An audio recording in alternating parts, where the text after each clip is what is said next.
শুরু করছি আজকে একটা নতুন দিন, নতুন ব্লগ। আজকে একটা স্পেশাল দিন, হ্যাঁ নিশ্চয়ই স্পেশাল দিন।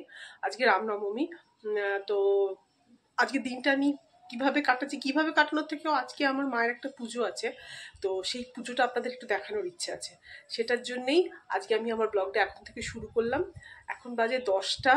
প্রচণ্ড মানে কি বলবো, গরম হাওয়া দিচ্ছে। ঘরের দরজা ঠাজালা সব বন্ধ করে রেখেছি বলে ঘরটা অন্ধকার অন্ধকার। তো ঠিক আছে, চলুন তাহলে আজকে আমি আমার দিনটা এখান থেকেই শুরু করি।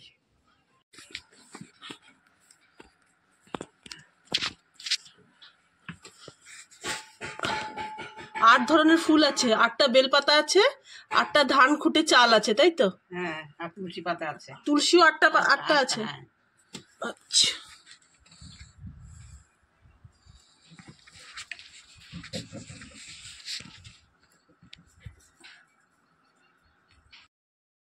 আমি আপনাদের ফুলগুলোকে ভালো করে দেখাতে পারলাম না, আমার খুব খারাপ লাগলো। কারণ কি, এখানের সব ফুলগুলো আমার বাগানের ফুল। 8 ধরনের কেন, আমি আরো বেশি অনেক ফুল দিতে পারতাম, কিন্তু মায়ের 8 ধরনেরই ফুল লাগবে। তো মা এবার পুজো শুরু করেছে, তো শুনুন মা কেমন করে পুজো করছে। লক্ষণার ছলা বাক্যে সাধু ধনপতি ছাগল চড়াতে দিল মেকুল্লনা যুবতী দই বুঝবে। তারপরে তো মায়ের পুজো হয়ে গেল, আমার রান্না বান্না কমপ্লিট হয়ে গেছে। তো আমাদের পাড়ার এক বৌদি আছে, তার বাড়িতে আমাকে আজকে যেতে হয়েছিল একটা কাজে। সেই কাজটা আপনাদের সামনে একদিন না একদিন নিশ্চয়ই নিয়ে আসবো। কেন আমি কি কাজে মাঝে মাঝে বেরোই সেটা আমি আপনাদেরকে একদিন বলবো, কিন্তু এখন নয়। তো সেই বৌদির বাড়িতে গিয়ে দেখছি একটা বিড়াল কত বাচ্চা দিয়েছে। 4টে না 5টা বাচ্চা দিয়েছে। দাঁড়ান দেখাই, 1 2 3 4, হ্যাঁ 4টেই বাচ্চা দিয়েছে। সেই বাচ্চাগুলো কি সুন্দর দেখতে। আসলে এমনিতেই বলে কিটেন মানে অ্যাজ বিউটিফুল অ্যাজ কিটেন, সবসময় বলে যে সব থেকে সুন্দর বিড়ালের বাচ্চাই হয় দেখতে। আর এই বাচ্চাটা তো মানে মারাত্মক সুন্দর। বৌদি বিড়ালগুলোকে হাতে তুলেছে, এত ভালো লাগছিল দেখতে। আমি তো অনেকক্ষণ ধরে ওদের সাথে সময় কাটালাম।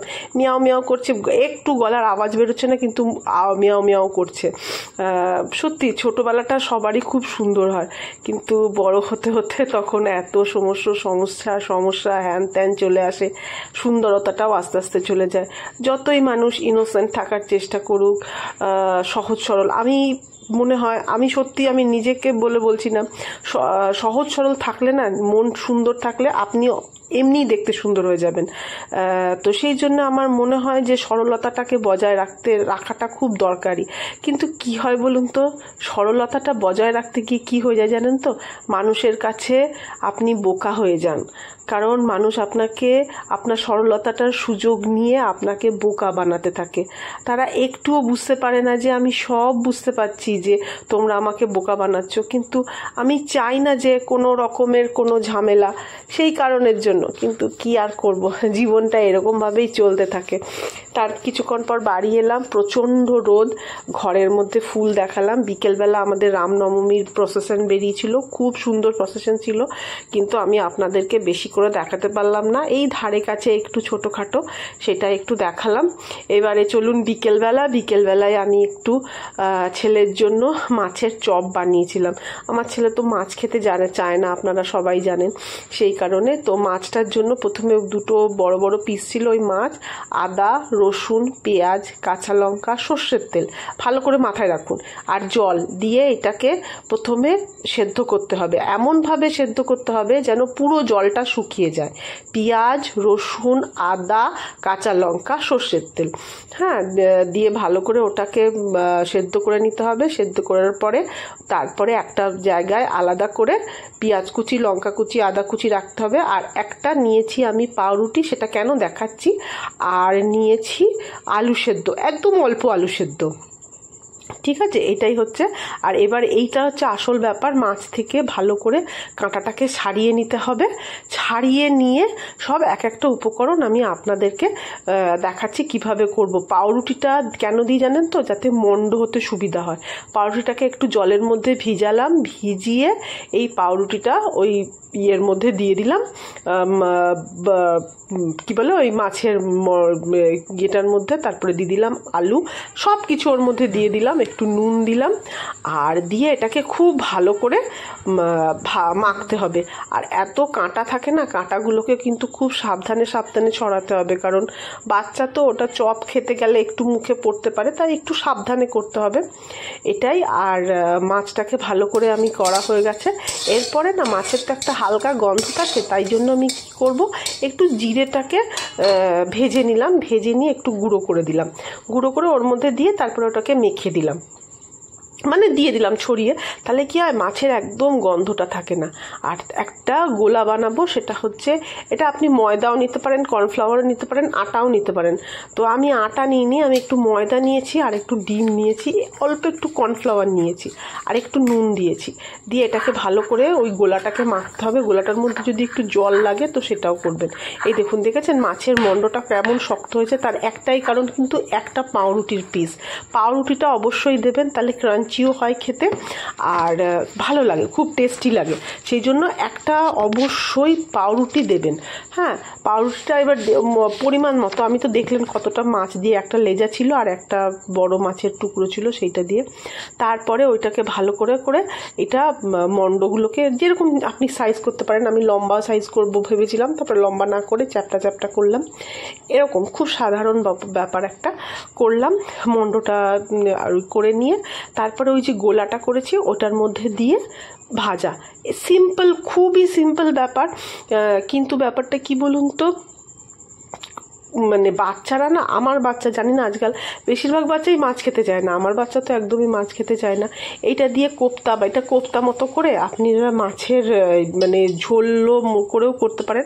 তো আমি এটা ঝোল মতো করিনি, বিকেলবেলার খাবার বলে আমি এটাকে চপ মতো করে দিয়েছি। আরও সুন্দর করা যেত, কিন্তু আমার কাছে আর সময় ছিল না, তাই জন্য আমি এরকমভাবেই করে দিয়েছি। করা হয়ে গেছে, এবার এটার মধ্যে চুবিয়ে করব, মানে ভাজবো। এটাই হচ্ছে আমার আজকের রান্না। কেমন লাগলো অবশ্যই জানাবেন।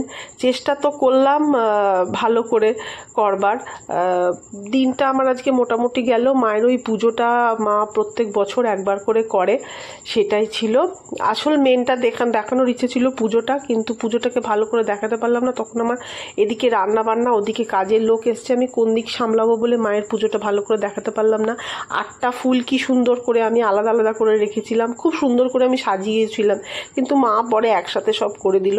আমি আর করতে পারলাম না, কি করব। মানে অনেক সময় চাই যে আপনাদেরকে এটা দেখায় ওটা দেখায়, কিন্তু কি হয় বলুন তো, মানে চাইলেও সব কিছু তো আর করা যায় না। আর সত্যি বলছি, আমার না মানে সেইভাবে যে চাইলেই সব কিছু করতে পারবো সেটা কিন্তু হয়ে ওঠে না। আসলে বুঝতে পারেন তো, সবাইকে নিয়ে থাকি। এবার অনেকেই পারে, কিন্তু যেটা আমি চাইছি সেটাই আমি মানে করবই করব, কিন্তু আমি না সেটা কোনো দিনই করতে পারিনি। আমি এত 5 জনের কথা ভাবি যে তখন আর নিজের কি চাইছি, নিজেকে কি দেখাতে চাইছি, সেটা আর হয়ে ওঠে না। যাই হোক, কেমন লাগলো আজকে আমার ভিডিওটা অবশ্যই জানাবেন, লাইক শেয়ার করবেন, সাবস্ক্রাইব করবেন। আজকে ভিডিওটা তৈরি করতে করতে একটু ইমোশনাল হয়ে গেছিলাম। অ্যাকচুয়ালি আমি খুবই বেশি, আমার মধ্যে ইমোশনটা খুব বেশি আছে। এতটা ইমোশন মনে হয় মানুষের না থাকাটাই ভালো। ইমোশন থাকলে সত্যি মানুষকে অনেক হ্যারাস হতে হয়। তো যাকে কেমন লাগলো এইসব নিয়ে মানে বলে কোনো লাভ নেই, সেসব কথা না বলাই ভালো। জানি না জীবনটা কেমন হতে চলেছে, কিভাবে কাটবে আমি জানি না। মনে হচ্ছে একটা নতুন কিছু আসছে, তবে আমার ভগবানের উপর খুব বিশ্বাস, ভরসা। যা হচ্ছে সব ভালো হচ্ছে, আর যা হবে সব ভালোই হবে। সত্যি বলছি, আমি কোনো মানুষের উপর বিশ্বাসও করি না, ভরসাও করি না, কিন্তু ভগবানের উপর আমার অসীম বিশ্বাসও আছে, ভরসাও আছে। দেখা যাক এরপরে আমি আবার কবে ভিডিওটা আনতে পারি। মা এখন বাড়িতে নেই, মা গেছে আমার ছোটো ননদের বাড়িতে। মা এখন অনেকটাই সুস্থ হয়ে গেছে, ছোটো ননদের বাড়িতে গেছে, ওখানে কিছুদিন থাকবে। সেই জন্য হয়তো আমি আর এর মাঝে ভিডিও দিতে পারবো না। তো দেখা যাক কেমন, মনে হচ্ছে আমি এই ভিডিওটা কবে দিতে পারবো সেটাও আমি বুঝতে পারছি না। দেখা হবে তাহলে একটা নেক্সট ভিডিওতে।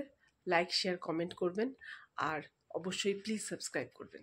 দেখা হবে তাহলে আবার একটা নেক্সট ভিডিওতে। Tata, by.